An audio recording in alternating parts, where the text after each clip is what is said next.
Hi friends, welcome to commerce Kannada. ಇವತ್ತು ನಾವು class 11ನ ಥರ್ಡ್ ಚಾಪ್ಟರ್ ರೆಕಾರ್ಡಿಂಗ್ ಆಫ್ ಟ್ರಾನ್ಸಾಕ್ಷನ್ಸ್ನಲ್ಲಿ ಜರ್ನಲ್ ಎಂಟ್ರೀಸ್ನಲ್ಲಿ ಬರುವಂತಹ ಪರ್ಚೇಸ್ ರಿಟರ್ನ್ಸ್, ಸೇಲ್ಸ್ ರಿಟರ್ನ್ಸ್ ಬಗ್ಗೆ ತಿಳ್ಕೊಳ್ಳೋಣ ಬನ್ನಿ.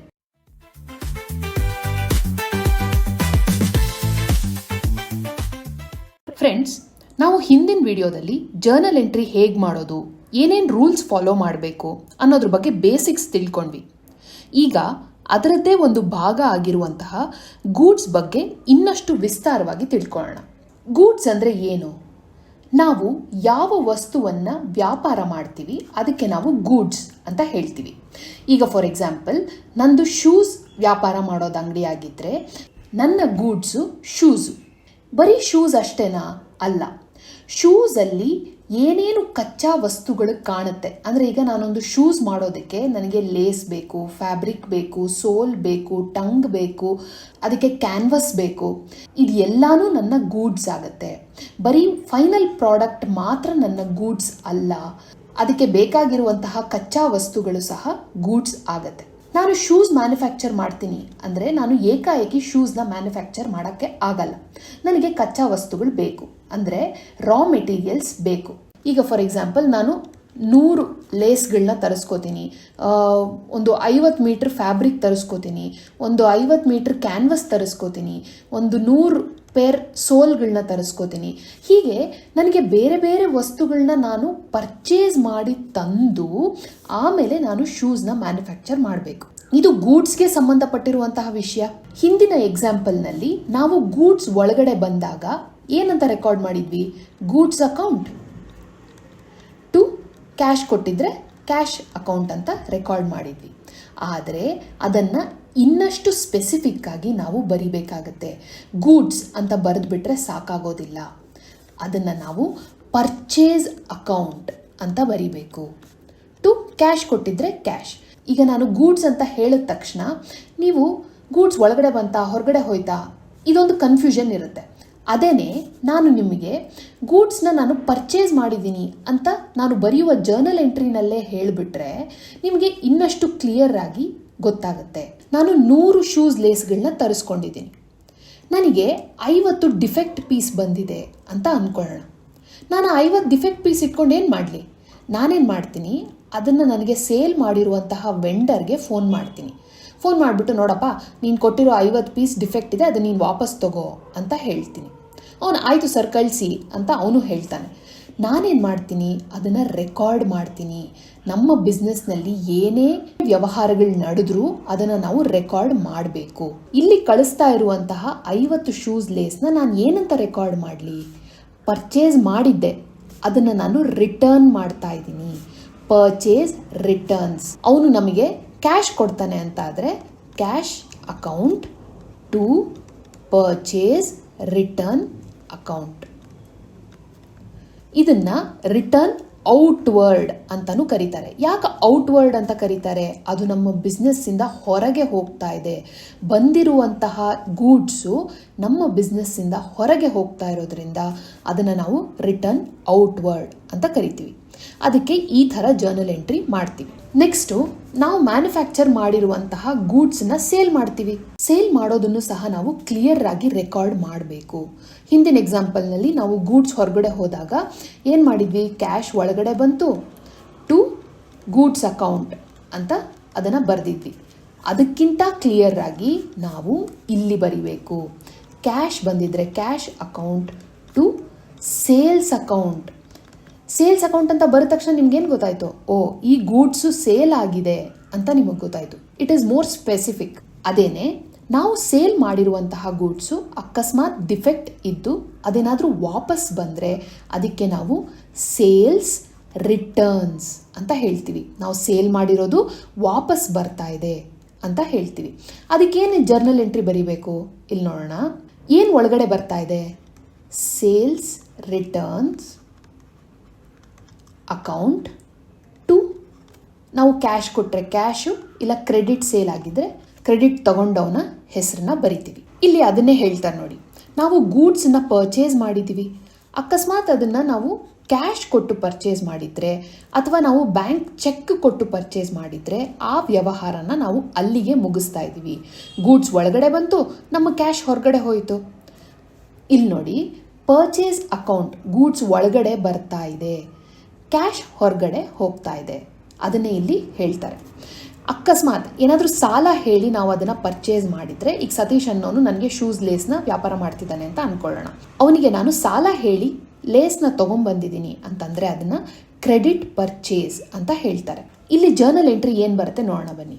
ಗೂಡ್ಸ್ ಒಳಗಡೆ ಬರ್ತಾ ಇದೆ, ಹಾಗಾಗಿ ಪರ್ಚೇಸ್ ಅಕೌಂಟ್. ನಾನಿಲ್ಲಿ ಹೇಳಿದೆ ಗೊತ್ತಾ, ಇನ್ನೂ ಕ್ಲಿಯರ್ ಆಗಿ ನಾವು ಹೇಳಬಹುದು ಅಂತ. ಹಾಗೇನೆ ಇಲ್ಲಿ ನೋಡಿ, purchase account to Satish account. Satish is a personal account ರೂಲ್ಸ್ನ ಅಪ್ಲೈ ಮಾಡಬೇಕು. Satish is a giver, so credit the giver. ಇಲ್ಲಿ ನಾವು ಪರ್ಚೇಸನ್ನು ಡೆಬಿಟ್ ಮಾಡ್ತೀವಿ, ಸತೀಶನ್ನು ಕ್ರೆಡಿಟ್ ಮಾಡ್ತೀವಿ. ನಾವು ಪರ್ಚೇಸ್ ಮಾಡಿರೋ ಗೂಡ್ಸ್ ಏನಾದರೂ ಡಿಫೆಕ್ಟ್ ಇದ್ದು ಅಥವಾ ಏನೋ ನಮ್ಗೆ ಇಷ್ಟ ಆಗಲಿಲ್ಲ, ನಾವು ಅದನ್ನು ರಿಟರ್ನ್ ಮಾಡ್ತೀವಿ ಅಂತ ಹೇಳಿದ್ರೆ ಅದಕ್ಕೆ ಪರ್ಚೇಸ್ ರಿಟರ್ನ್ಸ್ ಅಂತ ಹೇಳ್ತಾರೆ. ಈಗ ನಾವು ಸತೀಶ್ ಹತ್ರ 100 ಲೇಸ್ಗಳನ್ನ ಸಾಲ ತಂದಿದ್ದೀವಿ ಅಂತ ಅಂದ್ಕೊಳ್ಳೋಣ. ಅದರಲ್ಲಿ ನಮಗೆ 50 ಲೇಸ್ ಮಾತ್ರ ಬೇಕಾಗಿದೆ, ಇನ್ನು 50 ಲೇಸು ಸ್ಯಾಟಿಸ್ಫ್ಯಾಕ್ಷನ್ ಇಲ್ಲ ಅಂತ ಅಂದ್ಕೊಳ್ಳೋಣ. ಸೊ ನಮ್ಮ ಹತ್ರ 50 ಲೇಸ್ ಮಾತ್ರ ಮಿಕ್ಕಿದೆ, ಇನ್ನು 50ನ್ನು ನಾವು ವಾಪಸ್ ಕಳಿಸ್ತಾ ಇದ್ದೀವಿ. ಹಾಗಾಗಿ ಸತೀಶ್ಗೆ ನಾವು ಸಾಲ ಹೇಳಿದರೆ ಸತೀಶ್ ಅಕೌಂಟನ್ನು ನಾವು ಡೆಬಿಟ್ ಮಾಡ್ತೀವಿ. ಅಥವಾ ಕ್ಯಾಶ್ ಟ್ರಾನ್ಸಾಕ್ಷನ್ ಆಗಿದ್ದರೆ ಕ್ಯಾಶ್ ನಮಗೆ ವಾಪಸ್ ಬರುತ್ತೆ. ಈಗ ನೀವು ಅಮೆಝಾನ್ನಲ್ಲಿ ಏನೋ ಒಂದು ಆರ್ಡರ್ ಮಾಡ್ತೀರಾ ಅಂತ ಇಟ್ಕೊಳ್ಳಿ, ನಿಮಗದು ಇಷ್ಟ ಇಲ್ಲ, ರಿಟರ್ನ್ ಮಾಡ್ತೀರಾ, ನಿಮಗೆ ಕ್ಯಾಶ್ ವಾಪಸ್ ಬರುತ್ತೋ ಇಲ್ವೋ? ಏನು ಒಳಗೆ ಬರ್ತಾ ಇದೆ? ಕ್ಯಾಶ್ ಒಳಗಡೆ ಬರ್ತಾ ಇದೆ. ಹಾಗಾಗಿ ಕ್ಯಾಶ್ ಇಸ್ ಅನ್ ಅಸೆಟ್, ಅದನ್ನು ನಾವು ಡೆಬಿಟ್ ಮಾಡ್ತೀವಿ. ಅದೇನೆ ನಮ್ಮ ಗೂಡ್ಸು ಹೊರಗಡೆ ಹೋಗ್ತಾ ಇದೆ, ಹಾಗಾಗಿ ನಾವು ಅದನ್ನು ಪರ್ಚೇಸ್ ರಿಟರ್ನ್ ಅಕೌಂಟ್ ಅಂತ ಬರಿತೀವಿ ಆ್ಯಂಡ್ ಅದನ್ನು ನಾವು ಕ್ರೆಡಿಟ್ ಮಾಡ್ತೀವಿ. ಓಕೆನಾ? ಸೇಲ್ಸ್ ಆಗ್ತಾ ಇದೆ ನಮ್ಮ ಹತ್ರ. ಸೇಲ್ಸ್ ಕ್ಯಾಶ್ ಸೇಲ್ಸ್ ಆಗಿದ್ದರೆ, ಅಂದರೆ ಯಾರೋ ಒಬ್ಬರು ಕ್ಯಾಶ್ ಕೊಟ್ಬಿಟ್ಟು ನಮ್ಮ ಹತ್ರ ಇರೋ ಗೂಡ್ಸ್ನ ತೊಗೊಂಡೋದ್ರೆ ಅಥವಾ ಚೆಕ್ನ ಕೊಟ್ಬಿಟ್ಟು ನಮ್ಮ ಹತ್ರ ಇರೋ ಗೂಡ್ಸ್ನ ತೊಗೊಂಡೋದ್ರೆ ಅದು ಎರಡಕ್ಕೂ ನಾವು ಕ್ಯಾಶ್ ಸೇಲ್ಸ್ ಅಂತಲೇ ಹೇಳ್ತೀವಿ. ಅಂದರೆ ನಮಗೆ ಇದ್ದ ಸ್ಥಳದಲ್ಲೇ ನಮಗೆ ದುಡ್ಡು ಬಂತು ಅಂತ ಅರ್ಥ. ಓಕೆನಾ? ಕ್ಯಾಶ್ ಕೊಟ್ಟ ಅಂತಂದರೆ ಕ್ಯಾಶ್ ಅಕೌಂಟ್, ಕ್ಯಾಶ್ ಒಳಗಡೆ ಬರ್ತಾ ಇದೆ, ಗೂಡ್ಸ್ ಹೊರಗಡೆ ಹೋಗ್ತಾ ಇದೆ, ನಾವು ಇನ್ನಷ್ಟು ಸ್ಪೆಸಿಫಿಕ್ ಆಗಿ ಅದನ್ನು ಸೇಲ್ಸ್ ಅಕೌಂಟ್ ಅಂತ ಮಾಡ್ತೀವಿ. ಅಕಸ್ಮಾತ್ ಯಾರೋ ಒಬ್ಬ ನಮ್ಮ ಹತ್ರ ಸಾಲ ಹೇಳಿ ನಮ್ಮ ಗೂಡ್ಸನ್ನ ತೊಗೊಂಡು ಹೋಗ್ತಾ ಇದ್ದಾನೆ ಅಂದರೆ ಅದಕ್ಕೆ ನಾವು ಕ್ರೆಡಿಟ್ ಸೇಲ್ಸ್, ಸಾಲದ ವ್ಯವಹಾರ ಅಂತ ಹೇಳ್ತೀವಿ.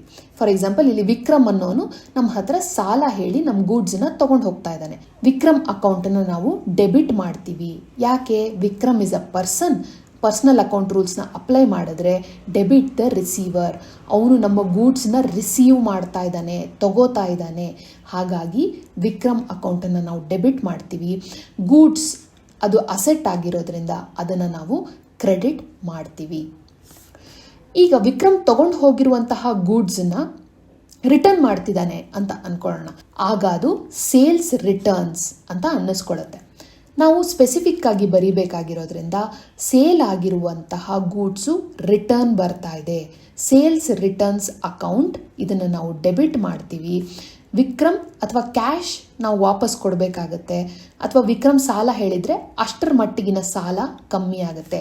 ಈಗ 100 ರೂಪಾಯಿಯಷ್ಟು ಅವನು ತೊಗೊಂಡು ಹೋಗಿದ್ರೆ 50 ರೂಪಾಯಿಯಷ್ಟು ಅವನು ವಾಪಸ್ ಕಳಿಸಿದಾನೆ ಅಂದರೆ ನಾವು ಕ್ಯಾಶ್ ಕೊಡಬೇಕು ಅಂದರೆ 50 ರೂಪೀಸ್ ಕ್ಯಾಶ್ ಕೊಡಬೇಕು. ಇಲ್ಲ ಅವನು ಸಾಲ ಹೇಳಿ ತೊಗೊಂಡೋಗಿದ್ದಾನೆ ಅಂದರೆ 50 ರೂಪಾಯಿಯಷ್ಟು ಅವನ ಸಾಲ ಕಮ್ಮಿಯಾಗಿದೆ. ಹಾಗಾಗಿ ವಿಕ್ರಮ್ ಅಕೌಂಟನ್ನು ನಾವು ಕ್ರೆಡಿಟ್ ಮಾಡಬೇಕು. ಓಕೆನಾ? ಇದನ್ನು ಒಂದು ಪ್ರಾಬ್ಲಮ್ ಸಾಲ್ವ್ ಮಾಡೋಣ, ನಿಮಗೆ ಈಸಿಯಾಗಿ ಅರ್ಥ ಆಗುತ್ತೆ. ಈ ಪೇಜಿನ ಸ್ಕ್ರೀನ್ಶಾಟ್ ತೆಗೆದಿಟ್ಕೊಳ್ಳಿ. ಇಲ್ಲಿ ಹೇಳ್ತಾರೆ ನೋಡಿ, Ramesh and company furnishes the following transactions during the month of April 2023. Journalise the transactions. Journalise ಅಂದರೆ ಜರ್ನಲ್ ಎಂಟ್ರಿ ಮಾಡಿ ಅಂತ ಅರ್ಥ. ಓಕೆನಾ? ಇಲ್ಲಿ ಡೇಟ್ ಕೊಟ್ಟಿದ್ದಾರೆ, ಇಲ್ಲಿ ಪರ್ಟಿಕ್ಯುಲರ್ಸ್ ಕೊಟ್ಟಿದ್ದಾರೆ, ಇಲ್ಲಿ ಅಮೌಂಟ್ ಕೊಟ್ಟಿದ್ದಾರೆ. ಫ್ರೆಂಡ್ಸ್, ನಾವು ಜರ್ನಲ್ ಎಂಟ್ರಿ ಮಾಡೋದಕ್ಕಿಂತ ಮುಂಚೆ ಫಸ್ಟ್ ಏನು ಬರಿಬೇಕು ಅಂದರೆ ನಾವು ಯಾವ ಕಂಪನಿಯ ಪರವಾಗಿ ಬರಿತಾ ಇದ್ದೀವಿ ಅನ್ನೋದನ್ನು ಬರಿಬೇಕು. ಇಲ್ಲಿ ಹೇಳ್ತಾರೆ ನೋಡಿ, journal entries in the books of Ramesh and company. ನಾವು ಈಗ ರಮೇಶ್ ಆ್ಯಂಡ್ ಕಂಪನಿಯಾಗಿ ಯೋಚನೆ ಮಾಡಬೇಕು. ಓಕೆನಾ? ಫಸ್ಟ್ ಕಾಲಮಲ್ಲಿ ಡೇಟು, ಸೆಕೆಂಡ್ ಕಾಲಮ್ನಲ್ಲಿ ಪರ್ಟಿಕ್ಯುಲರ್ಸ್, ಥರ್ಡ್ ಕಾಲಮ್ನಲ್ಲಿ ಲೆಡ್ಜರ್ ಫೋಲಿಯೋ, ಫೋರ್ತ್ ಕಾಲಮ್ನಲ್ಲಿ ಡೆಬಿಟ್ ಅಮೌಂಟ್, ಫಿಫ್ತ್ ಕಾಲಮ್ನಲ್ಲಿ ಕ್ರೆಡಿಟ್ ಅಮೌಂಟ್. ಒಂದನೇ ತಾರೀಕು ಏನಾಗ್ತಾ ಇದೆ, Ramesh started business with cash. ಇಲ್ಲಿ ಏನಾಗ್ತಿದೆ, ರಮೇಶ್ ಅನ್ನೋನು ಬಿಸ್ನೆಸ್ನ ಶುರು ಮಾಡ್ತಾ ಇದ್ದಾನೆ, ಕ್ಯಾಶ್ ಕೊಡ್ತಾ ಇದ್ದಾನೆ. ನಾವು ರಮೇಶ್ ಆ್ಯಂಡ್ ಕಂಪನಿ, ರಮೇಶ್ ಬೇರೆ, ರಮೇಶ್ ಆ್ಯಂಡ್ ಕಂಪನಿ ಬೇರೆ, ನಾವು ರಮೇಶ್ ಆ್ಯಂಡ್ ಕಂಪನಿಯಾಗಿ ಯೋಚನೆ ಮಾಡಬೇಕು. ಈಗ ನಮಗೆ ರಮೇಶ್ ಅನ್ನೋನು ದುಡ್ಡು ತಂದುಕೊಡ್ತಾ ಇದ್ದಾನೆ ಅಂತಂದರೆ Ramesh is the giver. Ramesh ಅನ್ನೋನು ನಮಗೆ ದುಡ್ಡು ತಂದು ಕೊಡ್ತಾ ಇದ್ದಾನೆ, ದುಡ್ಡು ತರ್ತಾ ಇದ್ದಾನೆ, ಕ್ಯಾಶ್ ಒಳಗಡೆ ಬರ್ತಾ ಇದೆ. ರಮೇಶ್ ತಂದು ಕೊಡ್ತಾ ಇರೋದ್ರಿಂದ ಅವನೊಬ್ಬ ವ್ಯಕ್ತಿ ಆಗಿರೋದ್ರಿಂದ ಪರ್ಸನಲ್ ಅಕೌಂಟ್ ರೂಲ್ಸ್ನ ಅಪ್ಲೈ ಮಾಡ್ತೀವಿ, ಅವನ ಅಕೌಂಟನ್ನು ನಾವು ಕ್ರೆಡಿಟ್ ಮಾಡ್ತೀವಿ. ಹಾಗೆ ಕ್ರೆಡಿಟ್ ಮಾಡ್ತೀವಾ? ಇಲ್ಲ, ಅಲ್ಲಿ ಸ್ಪೆಸಿಫಿಕ್ ಆಗಿ ಹೇಳ್ತೀವಿ, ರಮೇಶ್ ಕ್ಯಾಪಿಟಲ್ ತಂದು ಕೊಟ್ಟಿದ್ದಾನೆ ಅಂತ ನಾವು ಕ್ರೆಡಿಟ್ ಮಾಡ್ತೀವಿ. ಇಲ್ಲಿ ಬರೆಯೋಣ ಬನ್ನಿ. 1/4/23 ಏನಾಗ್ತಿದೆ ಇಲ್ಲಿ, ಕ್ಯಾಶ್ ಒಳಗಡೆ ಬರ್ತಾ ಇದೆ, ಕ್ಯಾಶ್ ಅಕೌಂಟ್. ಏನು ಹೇಳಿದೆ ನಾನು, ಇಲ್ಲಿ ಡೆಬಿಟ್ ಅನ್ನೋ ಪದನ ಬರೀಲೇಬೇಕು. ಎಷ್ಟು? 1,50,000 ರೂಪಾಯಿ. ನೆಕ್ಸ್ಟ್ ಲೈನ್ನಲ್ಲಿ ಒಂದು ಫಿಂಗರ್ ಗ್ಯಾಪ್ ಬಿಟ್ಟು ಟು ರಮೇಶ್ ಕ್ಯಾಪಿಟಲ್ ತಂದು ಕೊಟ್ಟಿದ್ದಾನೆ, ಹಾಗಾಗಿ ನಾವು ಕ್ಯಾಪಿಟಲ್ ಅಕೌಂಟ್ ಅಂತಾನೆ ಬರಿಬೇಕು. 1,50,000 ರೂಪಾಯಿಗಳು. ಬೀಯಿಂಗ್ ನರೇಶನ್ ಬರಿಬೇಕು. ನರೇಶನನ್ನು ಯಾವಾಗಲೂ ಬೀಯಿಂಗ್ ಅನ್ನೋ ಪದದಿಂದ ಶುರು ಮಾಡಬೇಕು. Being business started with cash.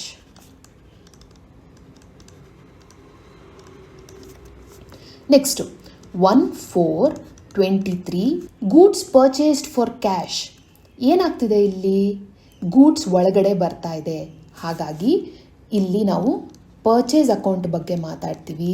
ಎರಡನೇದು ಕ್ಯಾಶ್ ಹೊರಗಡೆ ಹೋಗ್ತಿದೆ ಅಂತಾನು ಮಾತಾಡ್ತೀವಿ. ಪರ್ಚೇಸ್ ಅಕೌಂಟ್ ಡೆಟಾರ್ ಎಷ್ಟು? 30,000 ರೂಪಾಯಿ. ಟು ಕ್ಯಾಶ್ ಅಕೌಂಟ್ 30,000 ರೂಪಾಯಿ. ಬೀಯಿಂಗ್ ಇಲ್ಲಿ ನೀವು ಕರೆಕ್ಟಾಗಿ ಬರಿಬೇಕು, goods purchased. Next 4/4/23 goods purchased from Monisha ಅಂತ ಹೇಳ್ತಾ ಇದ್ದಾರೆ.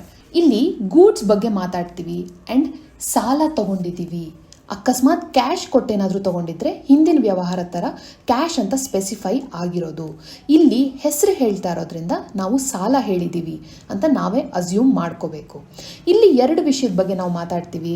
ಮೊದಲನೇದು ಗೂಡ್ಸ್ ಆ್ಯಂಡ್ ಅದನ್ನು ನಾವು ಇನ್ನಷ್ಟು ಸ್ಪೆಸಿಫಿಕ್ ಆಗಿ ಇಲ್ಲಿ ಬರಿಬೇಕಾಗಿರೋದ್ರಿಂದ ಪರ್ಚೇಸ್ ಅಕೌಂಟ್.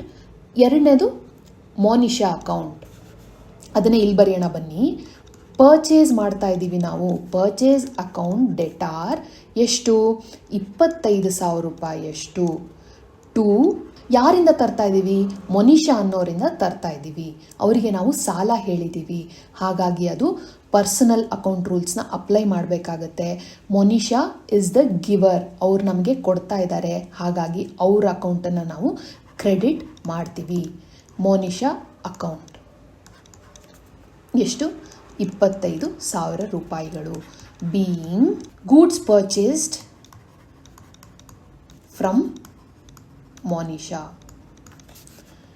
ನೀವು ಫುಲ್ ಬರೀರಿ, ನಾನಿಲ್ಲಿ ಜಾಗ ಇಲ್ಲ ಅಂತ ಅಬ್ರಿವೇಷನ್ಸ್ ಬರಿತಾ ಇದ್ದೀನಿ. ನೆಕ್ಸ್ಟು 6ನೇ ತಾರೀಕು ಗೂಡ್ಸ್ ರಿಟರ್ನ್ ಟು ಮೋನಿಶಾ 10,000 ರೂಪಾಯಿಯಷ್ಟು. 25,000 ರೂಪಾಯಿಯಷ್ಟು ನಾವು ಗೂಡ್ಸ್ನ ತಂದ್ವಿ. ಅದೇನೆ 6ನೇ ತಾರೀಕು ನಮ್ಗೆ ಯಾಕೋ ಸರಿ ಹೋಗ್ತಿಲ್ಲ ಅಂತ 10,000 ರೂಪಾಯಿಯಷ್ಟು ನಾವು ವಾಪಸ್ ಕಳಿಸ್ತಾ ಇದ್ದೀವಿ. ಈಗ ಏನು ಮಾಡಬೇಕು? ನಾವು ಆಲ್ರೆಡಿ ಸಾಲ ಹೇಳಿ ತಂದಿದ್ದೀವಿ, ಅದರಲ್ಲಿ 10,000 ರೂಪಾಯಿಯಷ್ಟು ನಾವು ವಾಪಸ್ ಕಳಿಸ್ತಾ ಇದ್ದೀವಿ. ಇಲ್ಲಿ ನಾವು ಮೊನಿಶಾಯಿಂದ ಸಾಲ ತಂದಿರೋದು ಕಮ್ಮಿ ಆಗ್ತಾ ಇದೆ.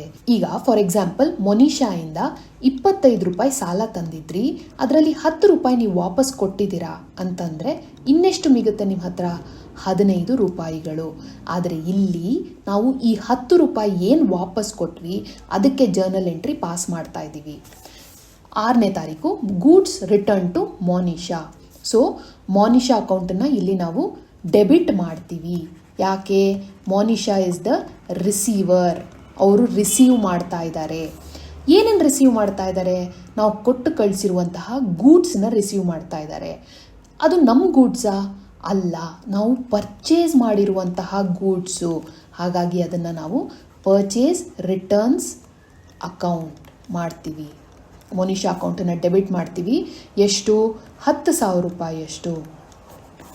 ಟು ಪರ್ಚೇಸ್ ರಿಟರ್ನ್ಸ್ ಅಕೌಂಟ್ ಅದನ್ನು ನಾವು 10,000 ರೂಪಾಯಿಯಷ್ಟು ಕ್ರೆಡಿಟ್ ಮಾಡ್ತೀವಿ. Being goods returned to Monisha. Next 8ನೇ ತಾರೀಕು stationery purchased for cash 5,000 rupees. 5,000 ರೂಪಾಯಿಯಷ್ಟು ಸ್ಟೇಷನರಿನ ಪರ್ಚೇಸ್ ಮಾಡಿದ್ದೀವಿ ಅಂತ ಹೇಳ್ತಾ ಇದ್ದಾರೆ. ಇಲ್ಲ ಅದಕ್ಕೆ ಎಂಟ್ರಿ ಮಾಡೋಣ ಬನ್ನಿ. 8ನೇ ತಾರೀಕು ಏನು ಬರ್ತಾ ಇದೆ ಒಳಗೆ? ಸ್ಟೇಷನರಿ. ಇಲ್ಲಿ ಪೆನ್ಸಿಲು, ಪೆನ್ನು, ಇರೇಸರು, ಸ್ಕೇಲು ಅಂತ ಬೇರೆ ಬೇರೆದನ್ನು ಬರೆಯೋದಿಲ್ಲ. ನಾವು ಎಲ್ಲಾನು ಸ್ಟೇಷನರಿ ಅಂತ ಬರಿತೀವಿ.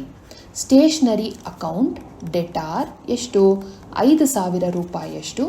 ಏನು ಹೋಗ್ತಾ ಇದೆ ಹೊರಗೆ? ಕ್ಯಾಶ್ ಹೋಗ್ತಾ ಇದೆ. Cash is an asset. ಅದು ರಿಯಲ್ ಅಕೌಂಟ್ ರೂಲ್ಸ್ನ ಅಪ್ಲೈ ಮಾಡ್ತೀವಿ. Credit what goes out. Being stationery purchased. Next 10ನೇ ತಾರೀಕು opened bank account in SBI. SBIನಲ್ಲಿ ಬ್ಯಾಂಕ್ ಅಕೌಂಟ್ ಓಪನ್ ಮಾಡ್ತಿದ್ದಾರೆ, 50,000 ರೂಪಾಯಿ ಹಾಕಿ ಅಂತ ಹೇಳ್ತಾ ಇದ್ದಾರೆ. ಇದು ಎರಡೂ ಅಸೆಟ್ ಆಗಿರೋದ್ರಿಂದ ಇದು ಎರಡಕ್ಕೂ ನಾವು ರಿಯಲ್ ಅಕೌಂಟ್ ರೂಲ್ಸ್ನ ಅಪ್ಲೈ ಮಾಡ್ತೀವಿ. And debit what comes in, credit what goes out. ಅದನ್ನೇ ಇಲ್ಲಿ ಬರೆಯೋಣ ಬನ್ನಿ. ಬ್ಯಾಂಕ್ ಅಕೌಂಟ್ ಡೆಟಾರ್ ಎಷ್ಟು? 50,000 ರೂಪಾಯಿಯಷ್ಟು ಹಾಕ್ತಾ ಇದ್ದೀವಿ. ನಮ್ಮ ಕೈಯಲ್ಲಿರುವ ಕ್ಯಾಶನ್ನು ಹಾಕ್ತಾ ಇದ್ದೀವಿ. ಹಾಗಾಗಿ ಟು ಕ್ಯಾಶ್ ಅಕೌಂಟ್.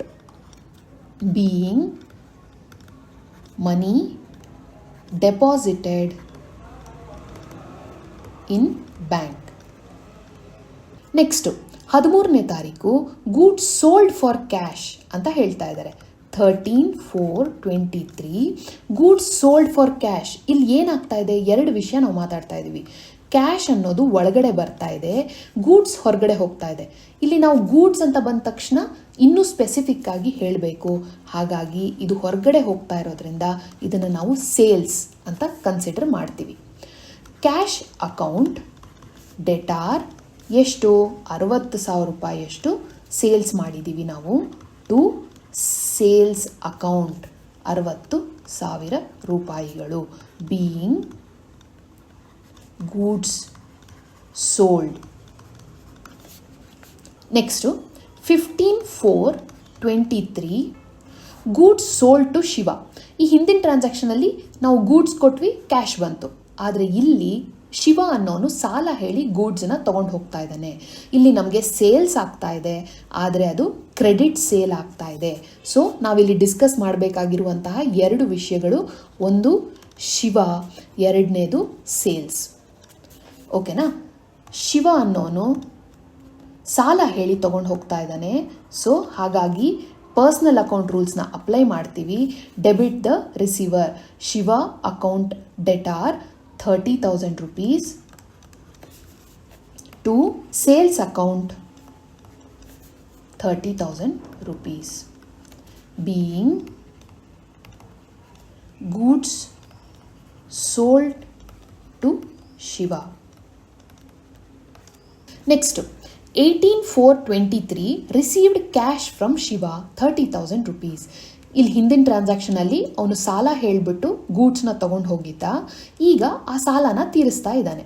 ಎರಡು ಅಕೌಂಟ್ ಬಗ್ಗೆ ಡಿಸ್ಕಸ್ ಮಾಡ್ತೀವಿ ಇಲ್ಲಿ. ಮೊದಲನೇದು ಶಿವ, ಎರಡನೇದು ಕ್ಯಾಶ್. 18ನೇ ತಾರೀಕು ಏನಾಗ್ತಿದೆ? ಇಲ್ಲಿ ಕ್ಯಾಶ್ ಒಳಗಡೆ ಬರ್ತಾ ಇದೆ.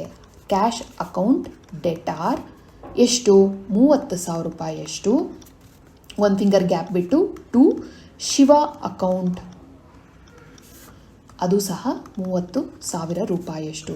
Being cash received from Shiva.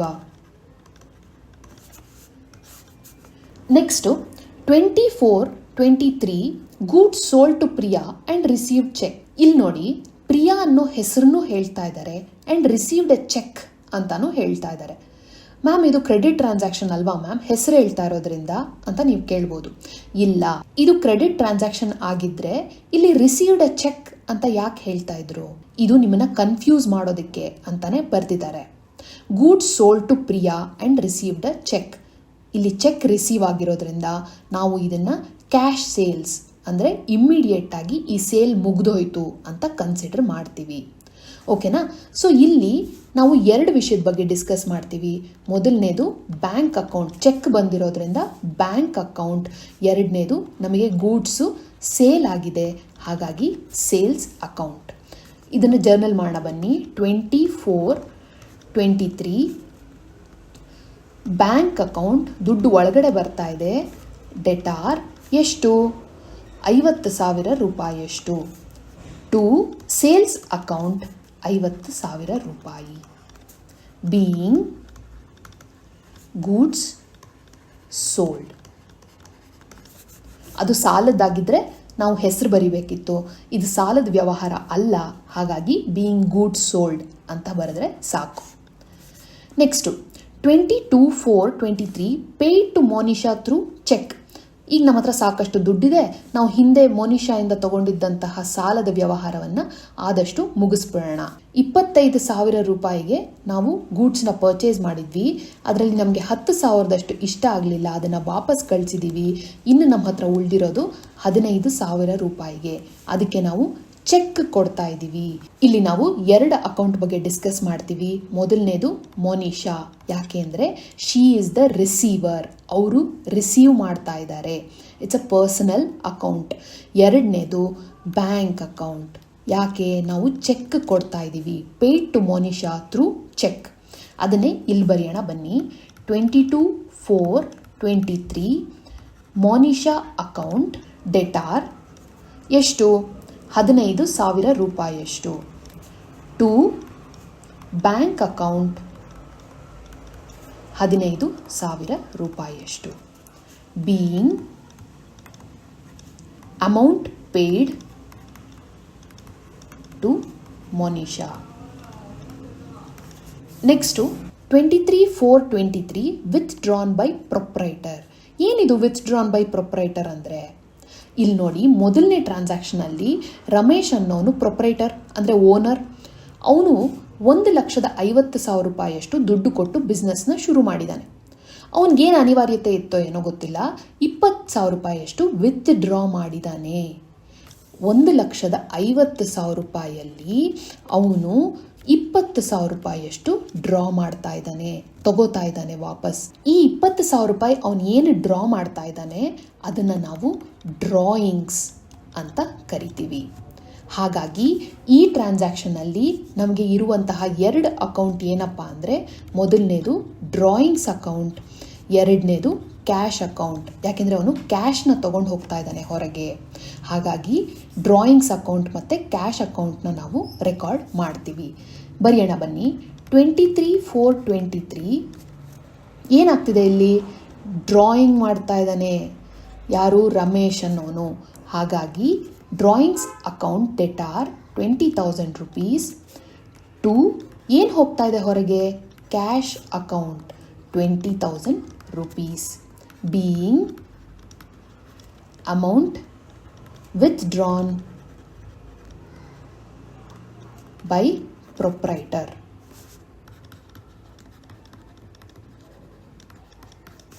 Next 25/4/23 Shiva returned goods 10,000 rupees. ಇಲ್ಲಿ ಹಿಂದೆ ಶಿವ ಅನ್ನೋನು ನಮ್ಮ ಹತ್ರ ಗೂಡ್ಸ್ ತೊಗೊಂಡು ಹೋಗಿದ್ದಾನೆ. ಅದಕ್ಕೆ ಅವನು ದುಡ್ಡು ಪೇ ಮಾಡಿ ಆಗಿದೆ. ಆದರೆ ಆ 30,000 ರೂಪಾಯಿ ಗೂಡ್ಸಲ್ಲಿ 10,000 ರೂಪಾಯಿಯಷ್ಟು ಅವನು ವಾಪಸ್ ಕಳಿಸ್ತಾ ಇದ್ದಾನೆ ಅಂತ ಹೇಳ್ತಾ ಇದ್ದಾರೆ. ಸೊ ಇಲ್ಲಿ ನಮಗೆ ಮುಂಚೆ ಸೇಲ್ ಆಗಿತ್ತು, ಈಗ ವಾಪಸ್ ಬರ್ತಾ ಇರೋದ್ರಿಂದ ಅದನ್ನು ಸೇಲ್ಸ್ ರಿಟರ್ನ್ಸ್ ಅಂತ ಕರಿತೀವಿ. ಸೊ 2 ಅಕೌಂಟ್ ಇಲ್ಲಿ ನಾವು ಯಾವುದು ರೆಕಾರ್ಡ್ ಮಾಡಬೇಕು ಅಂದರೆ, ಮೊದಲನೇದು ಸೇಲ್ಸ್ ರಿಟರ್ನ್ಸು, ಎರಡನೇದು ಶಿವ ಅನ್ನೋನ ಅಕೌಂಟು. ಬರೆಯೋಣ ಬನ್ನಿ. 25/4/23 ಸೇಲ್ಸ್ ರಿಟರ್ನ್ಸ್. ಗೂಡ್ಸ್ ಏನಾಗ್ತಿದೆ ಇಲ್ಲಿ? ವಾಪಸ್ ಬರ್ತಾ ಇದೆ ನಮ್ಮ ಹತ್ರ. Goods is an asset. ಆ ಅಸೆಟ್ಟು ನಮ್ಮ ಹತ್ರ ವಾಪಸ್ ಬರ್ತಾ ಇರೋದ್ರಿಂದ ಅದನ್ನು ನಾವು ಡೆಬಿಟ್ ಮಾಡ್ತೀವಿ. ಡೆಬಿಟ್ ಎಷ್ಟು? 10,000 ರೂಪಾಯಿಯಷ್ಟು. To Shiva account 10,000 rupees. Being goods received from Shiva. Next 29/4/23 cash paid to Shiva. ಅಂದರೆ ಈ ಹಿಂದಿನ ಟ್ರಾನ್ಸಾಕ್ಷನಲ್ಲಿ ಅವನು ಏನು ಗೂಡ್ಸ್ ಕೊಟ್ಟು ಕಳಿಸಿದ್ದ ಅದರ ಅಮೌಂಟನ್ನು ನಾವು ವಾಪಸ್ ಪೇ ಮಾಡ್ತಾ ಇದ್ದೀವಿ ಅಂತ ಅರ್ಥ. ಓಕೆನಾ? ಇಲ್ಲಿ ನಾವು ಬರೆಯೋಣ ಬನ್ನಿ. 29/4/23 ಇಲ್ಲಿ 2 ವಿಷಯ ನಾವು ಡಿಸ್ಕಸ್ ಮಾಡ್ತಾ ಇದ್ದೀವಿ. ಮೊದಲನೇದು ಶಿವ ಅನ್ನೋನ ಅಕೌಂಟು, ಎರಡನೇದು ಕ್ಯಾಶ್ ಹೊರಗೆ ಹೋಗ್ತಾ ಇದೆ, ಅದನ್ನು ನಾವು ಡಿಸ್ಕಸ್ ಮಾಡ್ತಾ ಇದ್ದೀವಿ. So Shiva is the receiver, ಹಾಗಾಗಿ ಅವನ ಅಕೌಂಟ್ನ ನಾವು ಡೆಬಿಟ್ ಮಾಡ್ತಾ ಇದ್ದೀವಿ. ಎಷ್ಟು? 10,000 ರೂಪಾಯಿಯಷ್ಟು. To cash account, cash is an asset, ಹಾಗಾಗಿ ನಾವು ಅದಕ್ಕೆ ರಿಯಲ್ ಅಕೌಂಟ್ ರೂಲ್ಸ್ನ ಅಪ್ಲೈ ಮಾಡ್ತೀವಿ.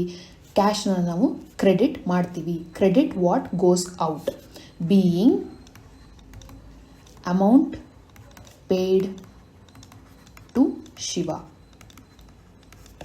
ಈ ಚಾಪ್ಟ್ರಲ್ಲಿ ನಾವು 4 ವಿಷಯಗಳ ಬಗ್ಗೆ ಡಿಸ್ಕಸ್ ಮಾಡಿದ್ವಿ. ಮೊದಲನೇದು ಪರ್ಚೇಸ್, ಎರಡನೇದು ಪರ್ಚೇಸ್ ರಿಟರ್ನ್ಸ್, ಮೂರನೇದು ಸೇಲ್ಸ್, ನಾಲ್ಕನೇದು ಸೇಲ್ಸ್ ರಿಟರ್ನ್ಸ್.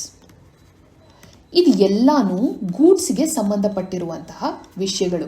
ನಾವು ಪರ್ಚೇಸ್ ಮಾಡಿದಾಗ ಗೂಡ್ಸನ್ನ ಪರ್ಚೇಸ್ ಅಕೌಂಟ್ ಅಂತ ಬರಿತೀವಿ.